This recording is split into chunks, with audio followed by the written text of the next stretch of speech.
Hello. In this video I'm going to demonstrate how to add chords to an existing song in the planning app of WorshipTools. If you haven't already, you might want to go and watch my other video where I explain how to add a new song to your library. But in this video I'm just demonstrating how to add chords to an existing song. So the first thing you want to do once you're logged in is go to the Songs tab and find the song that you want to modify.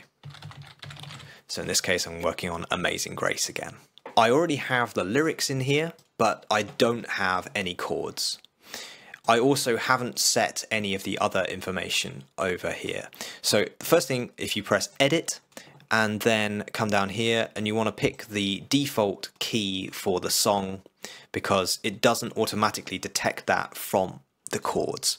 At this point, you might also want to select a time signature and tempo and all that sort of information. Once you've done that, you can then come over to the Chords tab and press Edit.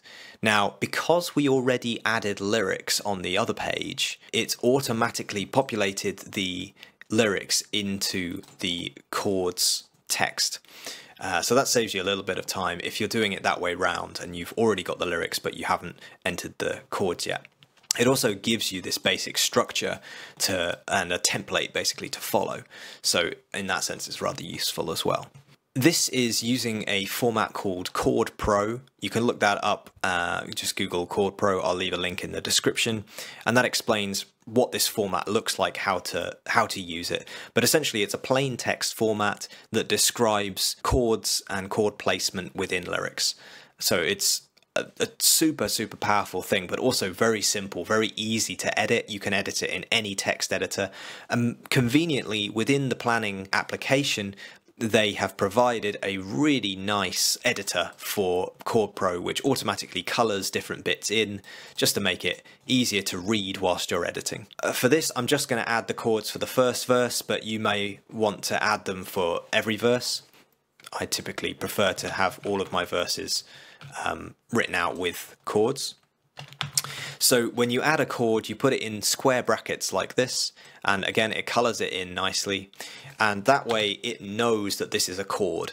And when we get to the point where we're displaying this in Music Stand, it will present it above the lyrics. So if you want the F to appear above M in Amazing here, you put it just before the M. Imagine you've finished the whole song and you now want to check that it looks okay.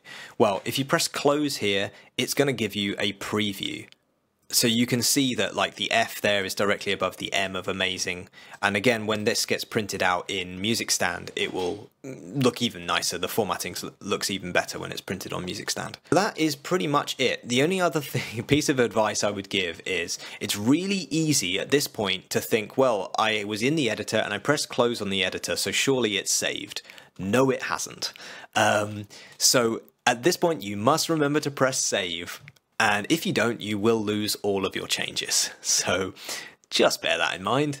Now that I've pressed save, if I go into my service where I had previously added this song and go to Music Stand, I will now be able to see the chords that I've just entered. The cool thing about this is now, because we added these in the Chord Pro format, we didn't just import a PDF.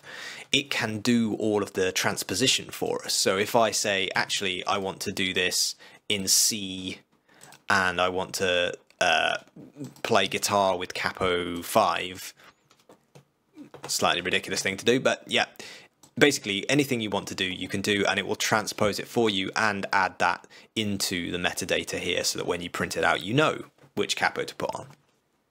Thank you for watching. I just wanted to add at the end that I am not associated with WorshipTools. I've just made this video to benefit my local church and anyone else that finds it useful. So thank you for watching, and bye.